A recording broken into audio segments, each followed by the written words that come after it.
I'm going to read for you a little Christmas story from the innkeeper's perspective on that very first Christmas night.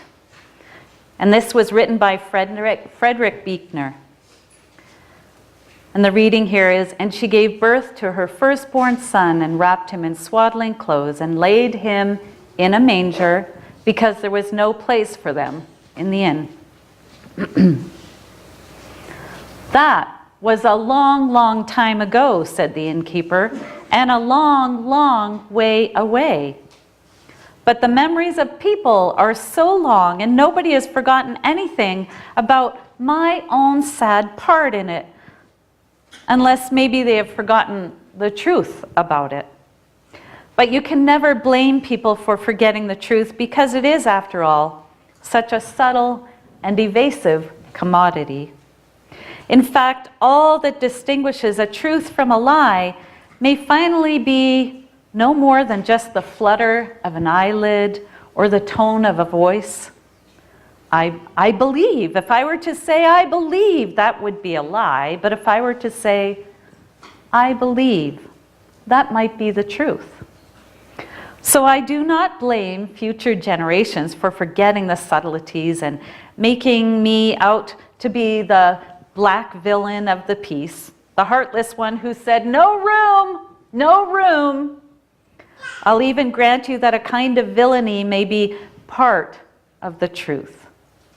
But if you want to speak the whole truth, then you will have to call me a villain with a catch in your voice, at least a little tremor, a hesitation maybe, with even the glitter of an almost tear in your eye.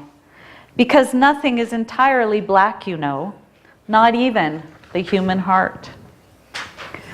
I speak to you as people of the world, says the innkeeper, not as idealists, but as realists.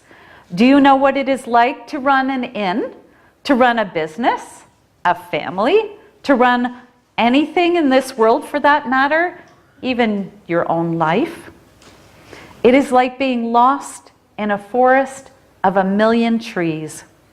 And each tree is a thing to be done. Is there fresh linen on all the beds? Has my accounting been caught up? Is there money enough left once bills have been paid?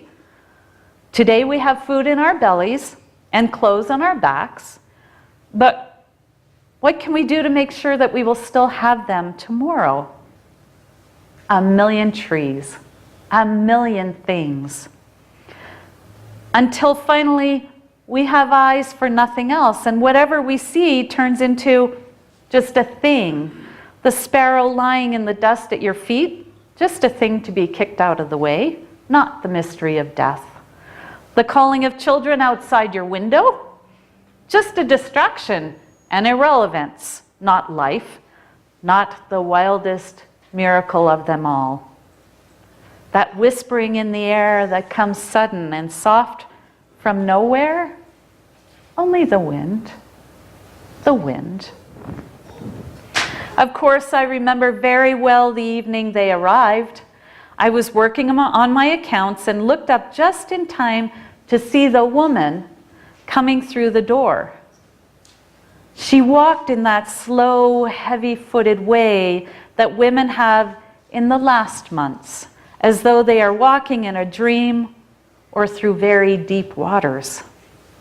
Her husband stood a little behind her, a tongue-tied, helpless kind of man, I thought.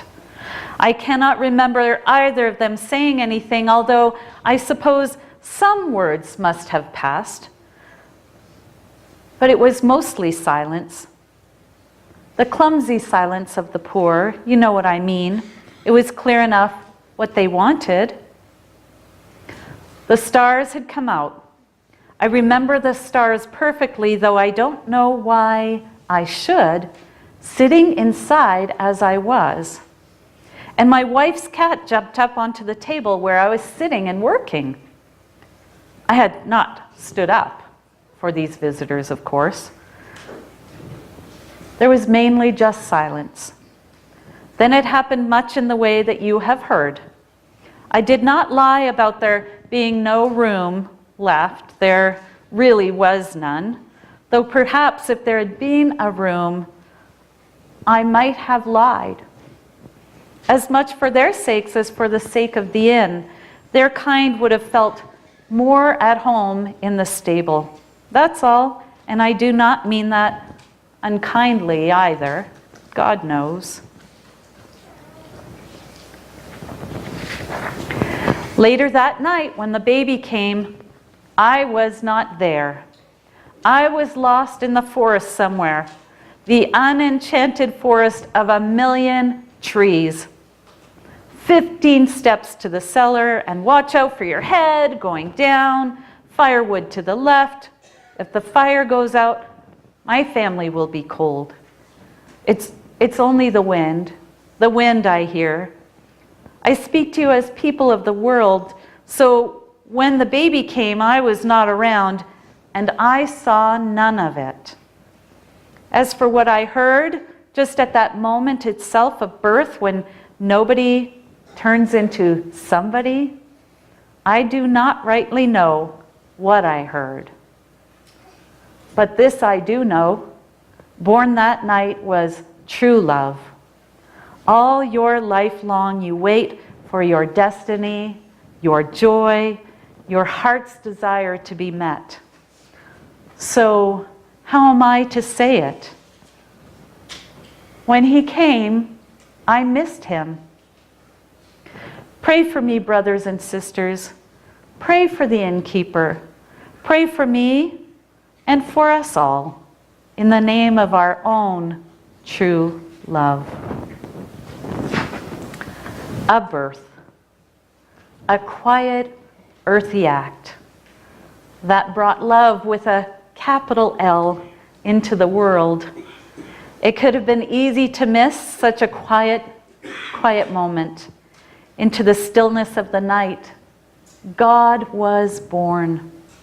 Simple to miss, nothing to take note of, a poor boy's birth. In the quiet of our lives, we begin to notice the wonder of things as the innkeeper's lament cautions us this evening. Take some time, I urge you, to notice the small things, to find what goodness lies strewn about us during this Christmas season. Our hope comes from a baby born, a tiny little baby. That's where we place all of our hope? That seems silly, doesn't it? Well, it is silly.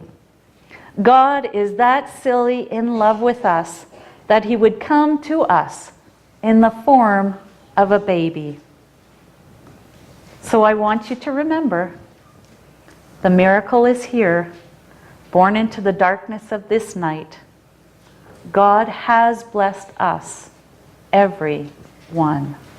Amen.